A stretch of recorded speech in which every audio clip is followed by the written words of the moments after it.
بسم اللہ الرحمن الرحیم۔ ناظرین اکرام السلام علیکم۔ فرقان گوہر آپ کی خدمت میں حاضر ہے اور میرے ساتھ میرے دوست شبیر رحیم موجود ہیں۔ محرم الحرام میں مجالس برپا ہیں، عزاداریاں قائم ہیں، اور اس حوالے سے آج ہم اس موضوع پر ڈسکس کرنے جا رہے ہیں کہ مجالس کی آئیڈیل شکل کون سی ہے، اور ہمیں ائمہ علیہ السلام کی سیرت میں اور ان کے اقوال میں وہ کون سی رہنمائی ملتی ہے کہ جس سے ہم آئیڈیل مجلس کو ترسیم کر سکتے ہیں۔ کیونکہ نماز، روزہ، حج، زکوٰۃ اور اس جیسی جو عبادات ہیں، ان کا تو ایک چارچوب اور ان کی جو حیت ہے، ان کی جو شکل ہے، یہ ساری کی ساری انسٹرکشنز خود قرآن و حدیث میں موجود ہیں، اور اس کا سارا جو سیٹ اپ ہے وہ خود ترسیم شدہ ہے۔ لیکن مجالس ایک ایسی چیز ہے کہ جس کا سیٹ اپ جو ہے وہ خود لوگوں نے ایک عرف ہے، اس کے تحت جو ہے وہ ترسیم ہوتا ہے اور اس کا طریقہ کار تعین ہوتا ہے۔ تو اس حوالے سے مجالس کے اندر جو تنوع ہے وہ کافی زیادہ ہے۔ ایران میں ایک قسم کی مجالس ہیں، عراق میں دوسری ہیں، ہندوستان پاکستان میں ایک اور الگ ہیں۔ تو ہمیں دیکھنا یہ ہے کہ کون سی مجالس ہیں جو آئیڈیل ہیں اور کون سی مجالس ہیں جو آئیڈیل نہیں ہیں، جن کے اندر مشکلات ہیں۔ تو ہمیں زیادہ تر ان اصولوں پہ تمرکز کرنا ہے کہ جن سے ہم مجالس کو آئیڈیل بنا سکتے ہیں۔ مجالس کے چند ایک اہم جو ہے وہ ارکان ہیں، تو انشاءاللہ شبیر رحیم صاحب جو ہماری اس میں مزید مدد کریں گے۔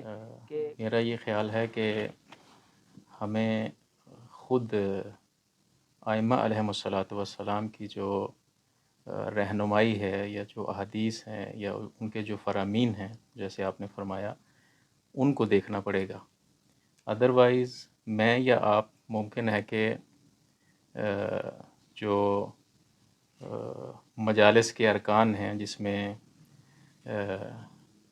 سب سے مرکزی جو کردار ہے وہ بندہ ہے کہ جو ممبر پہ بیٹھا ہے اور وہ پڑھ رہا ہے۔ آئیڈیل مجلس کی خصوصیات ائمہ کی نظر میں تو ظاہر ہے کہ آپ جو مجلس اعضاء کر رہے ہیں تو انہی کا ذکر اور انہی کا تعارف ہونا چاہیے، اور تعارف اس انداز میں نہیں ہونا چاہیے کہ خدا نخواستہ اس میں آپ کوئی جھوٹ کی نسبت دے رہے ہیں ان کی طرف۔ کوئی ایسی بات ہے ہی نہیں جس کی آپ ان کی طرف نسبت دے رہے ہیں۔ اصل چیز جو ہے ان کے امر کا احیاء کرنا ہے، ان کی تعلیمات کا احیاء کرنا ہے۔ ہماری تو یہ روایت رہی ہے ہمارے بر صغیر میں کہ دوسرے مذاہب کے لوگ جو ہیں وہ امام حسین علیہ الصلوۃ والسلام کی عزاداری میں شریک ہوتے تھے اور شریک ہوتے ہیں۔ آئیڈیل مجلس یہ ہونی چاہیے کہ اس میں آپ کسی مذہب، کسی فرد، کسی گروہ کے عقائد کو، یا اس کی مثلا جو بھی ممکن ہے غلط بھی ہو سکتا ہے، اس کی جو ابحاث ہیں وہ ایک علمی حلقے کی حد تک آپ رہنے دیں، لیکن ایسا نہیں ہے کہ آپ کوئی ایسی بات کریں اور ایک فساد جو ہے اس کی بنیاد ڈال کے پھر آپ جو ہے راتوں رات بھاگ جائیں۔ یہ بات جو ہے وہ نہیں ہونی چاہیے۔ ہمارے تو اب تو اندرونی رسہ کشی کا بھی مسئلہ نظر آتا ہے۔ اس میں جو احیاء امر کی بات کی ہے تو وہ امام رضا علیہ السلام کی روایت، اس میں مجالس اوورآل جو ہے وہ محفلوں کو کہا جاتا ہے۔ ایک اجتماعی محفلیں جہاں پہ ہو رہی ہیں تو ان کو مجالس کہا جاتا ہے۔ اس میں پھر امام نے فرمایا تھا تجلسون و تتحدثون، ہو کیا تم بیٹھتے ہو اور بات کرتے ہو؟ تو امام صادق علیہ السلام کی یہ روایت ہے۔ تو اس میں کہا کہ جی ہم لوگ آپس میں مل کے بیٹھتے ہیں۔ تو امام نے فرمایا ان تلک المجالس احبها فاحیوا امرنا فرحم اللہ من احیا امرنا۔ پھر امام رضا علیہ السلام کی وہ روایت جس کی طرف آپ نے بھی اشارہ کیا کہ رحم اللہ عبدا احیا امرنا، اس میں پھر وضاحت کی کہ قلت کیف یحیی امرکم، کیسے آپ لوگوں کا امر زندہ ہوتا ہے؟ کہا یتعلم علومنا ویعلمها الناس۔ یعنی اس میں سب سے پہلی بات تو علم ہے، یعنی مجالس علم کا ذریعہ ہے۔ مجالس گمان، تعلیم کا ذریعہ ہاں ہے، علم اور آپ نے ایسا تعلیم کا نہیں، ذریعہ بالکل ہیں، صحیح۔ گمان، خرافے اور فقط احساس اور جذبات اور فقط جو ہے وہ نکتے چینی باتیں بنانا، نعرہ بازی، فقط اور فقط یہ چیزیں ان کا ذریعہ نہیں ہے۔ علم، یتعلم، یعلم، یہ دو باتیں۔ پھر فرمایا لو علموا فإن الناس لو علموا، الناس کا لفظ بھی آپ کو پتہ ہے نا، الناس جو ہے ایک مرتبہ کہتے ہیں شیعتنا، ایک مرتبہ کہتے ہیں الناس۔ یہ جو الناس ہے یہاں پہ عمومیت۔ بہت ہی عمومیت رکھتا ہے، اور معمولاً جن معاشروں میں دیگر مذاہب کے لوگ ہوتے ہیں اس میں مراد وہ لوگ ہوتے ہیں، یعنی الناس سے مراد وہ طبقہ ہے جو باہر ہیں، اس خاص مکتب کی چارچوب سے باہر ہیں۔ صحیح۔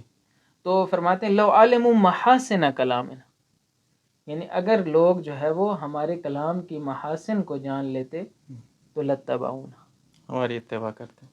تو ہم کیسے کلام پیش کر رہے ہیں کہ لوگ جو ہے وہ دور بھاگ رہے ہیں؟ یعنی ہم کہتے ہیں کہ ہمارے ائمہ کے ایسے اسرار ہم بیان کرتے ہیں، ہمارے پاس ایسے اسرار ہیں۔ وہ کون سے اسرار؟ ایسے اسرار کے جس سے لوگ بھاگ جاتے ہیں یا مثلا لوگ متنفر ہوتے ہیں، کیا وہ اسرار ہیں یا نہیں؟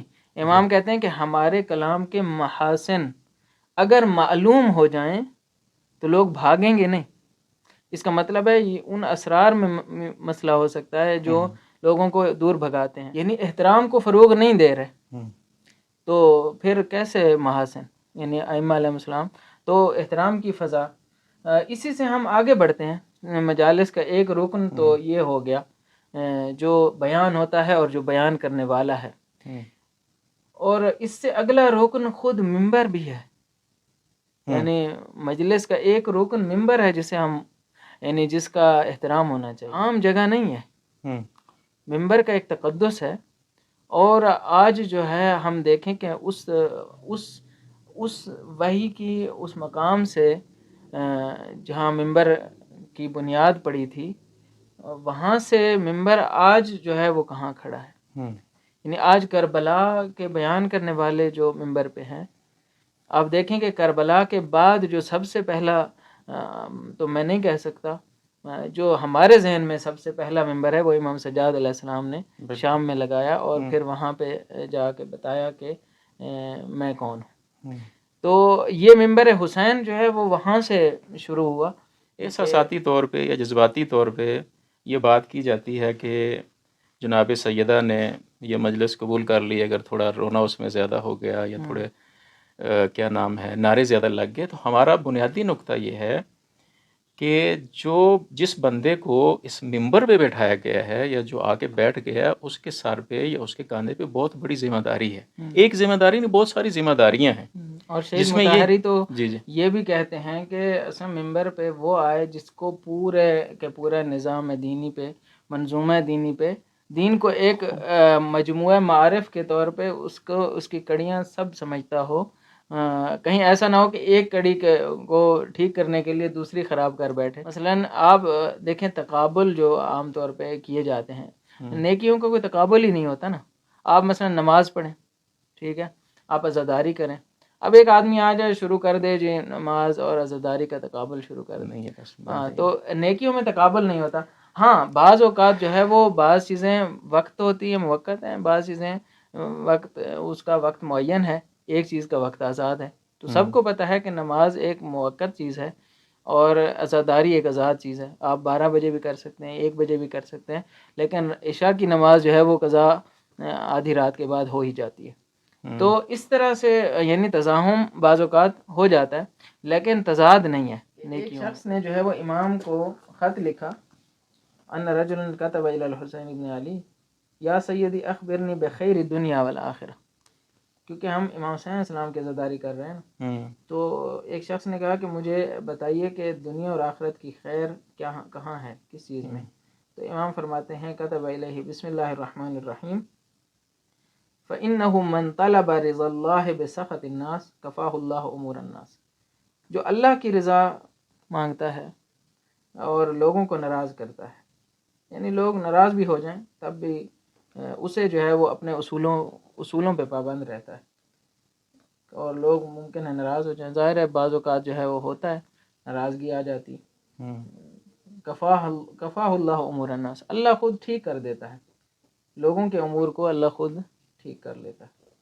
لیکن من طلب امور الناس بسخط اللہ وکلہ اللہ الی الناس، جو اللہ کی ناراضگی خریدتا ہے نا اور لوگوں کی رضایت، تو اللہ تعالیٰ اسے لوگوں کے حوالے کر دیتا ہے اور پھر لوگوں کے ہاتھ میں وہ کھلونا بن جاتا ہے.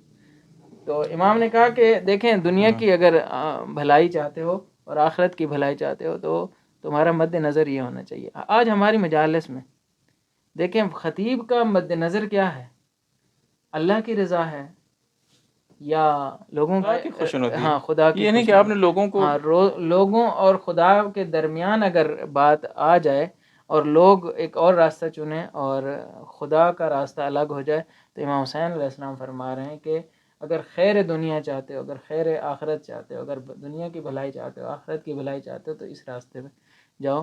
اور اس میں ہم نے ایک اور نقطہ ایڈ کیا، وہ ممبر ہے اور ممبر کا احترام ہے کہ اس ممبر کی قدر کرنی چاہیے اور اس کو اس نسبت سے دیکھنا چاہیے جو اس کے اندر موجود ہے. اس کو عام چیز سمجھ کے ہر ایک کو بلانا، ہر ایک کا آنا، بچوں کا آنا. شبیر بھائی حیران ہوں گے آپ، یعنی وہ عرب ہے جسے ہم جاہلی کہتے ہیں، دارالندوہ میں بلانے کے لیے، دارالندوہ میں سیٹ دینے کے لیے 40 سال شرط تھی. یعنی عام لوگ 40 سال، جب تک ایک آدمی، کیوں؟ اس لیے کہ وہ کہتے تھے کہ انسان کا ذہن بڑھتا پختہ ہوتا ہے، 40 سال کا ہو جائے پھر ہم اس کو اندر، ہم نے بچوں کو پھر ہم جو ہے وہ بٹھائیں گے تاکہ اس سے بات سنیں، اس کی بات سنیں. کہ آپ کسی کی بھی بات سنتے ہیں تو گویا کہ آپ اس کی عبادت کر رہے ہیں. کیوں؟ اگر وہ اللہ کی بات کر رہا ہے تو آپ اللہ کی عبادت کر رہے ہیں، اگر وہ شیطان کی زبان بول رہا ہے تو آپ شیطان کے پیروکار ہیں. آپ دیکھیں کہ یعنی ایسی چیزیں دیکھنے کو ملتی ہیں کہ مجالس جو ہے وہ ذریعہ بن جاتی ہیں. میں یہ لفظ استعمال نہیں کرنا چاہتا، لیکن ایک انٹرٹینمنٹ بن جاتی ہے. یعنی لوگ بس آتے ہیں جاتے ہیں اور ایک خاص جو ہے وہ طریقہ ہے. یہ نہیں ہونا چاہیے. مجالس کو باہدف ہونا چاہیے. ایک اور چیز ہے وہ خلوص ہے. آپ کمیت کو دیکھیں، سیرت ائمہ دیکھیں.